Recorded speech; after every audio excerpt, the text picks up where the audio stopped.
kasalanan yan eh. Hoy, mama, bakit yung pinatay? May barkada po eh. Hindi tayo pwede... Mga pulis.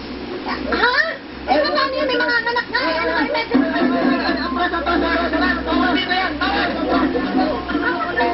Okay, tama na kayo. Alam, Mary? Oo, ako na nga ito. Nagmamadali ko sa emergency. May buntis kami sa kaibigan na mga anak. Saan nyo? Sino mga naman yung mga asawa ng pulis? Ano? Kung makapag-utos, kala mo pulis din. Ha? Emergency. May buntis akong kasama. Kailangan ko dali sa hospital. Sandali. Baka naman totoo nga may emergency. Di ba ano ba sabi ni Bukoy? Masyal daw sila eh. Buksan niya ang ano na yan.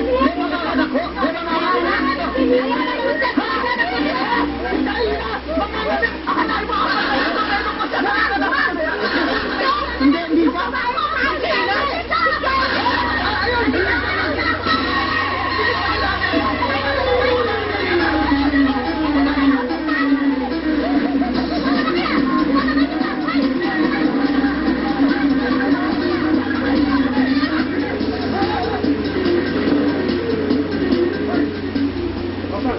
Napunta mo ba yung bahay ni Rudy? Oo, galing kami doon. Sabi ng mga kapitbahay, umalis daw. Eh, may mga kasama, baka sinukot sa ospital daw.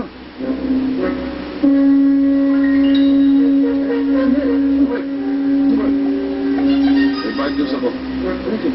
May orders na ako. May orders natin. Kailangan talagang pasukuhin mo na yan si Rudy. After 20 minutes, pag hindi na pasukot, talagang may mangyayari na. Ano mangyayari dyan? Ako, merienda na naman yan. Ano?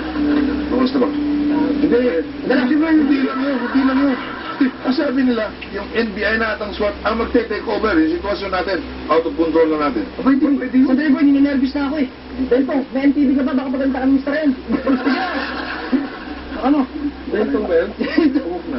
Chief, delikado si Rudy. Sigurado kapag NBI na nag-take over dyan, delikado na. Yun nga, Kapit bahay ko direct.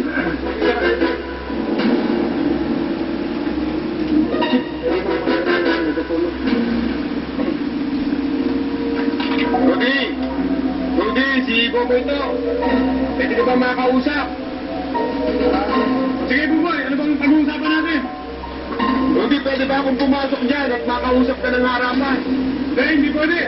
Ibigay niyo muna yung wish ko. Rudy, alam ko naman yung ano mo, yung mga demands mo. Gagawin namin yon. Pero gusto ko lang makausap ka ng harapan. Gusto ko masiguro kung ano yung lagay ng hostage, kung ayos pa siya. O sige, Buboy, pwede. Basta ikaw lang at huwag ka magdadala ng bagay. Huwag ka na magdadala ng kasama, ha? Hawakan nitong baril. Hindi ako pwede ng baril. Chief, dito na tayo magkaalis sa pwesto nyo at walang magpapaputok. Ako sabi siya, ha? Narinig mo, ha? Yan ang oras. Wala mong paputok. Please stay where you are. Chief, ay tinagin ko ba yan?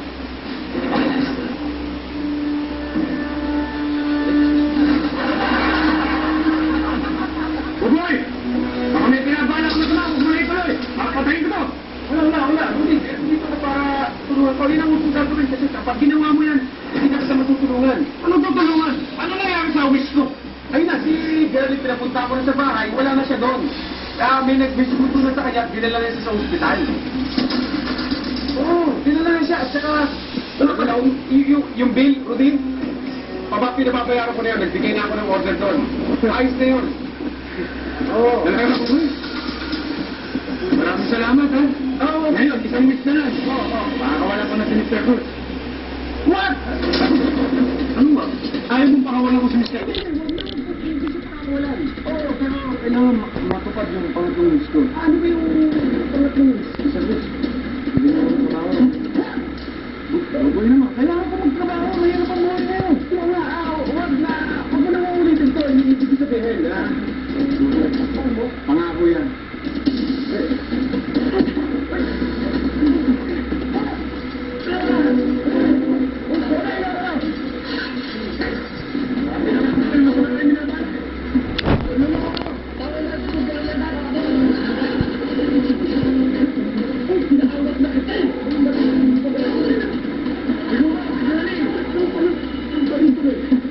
Tinanong niyo si Dali, no? Hindi ko alam to. Bigla, kaya ako na sinawat eh. Sabi ko, huwag Tsaka, siya. makinig kayo sa akin. Makinig kayo sa akin. Ano, pumalag, kanina pa ako nagdididil sa'yo eh. Pag hindi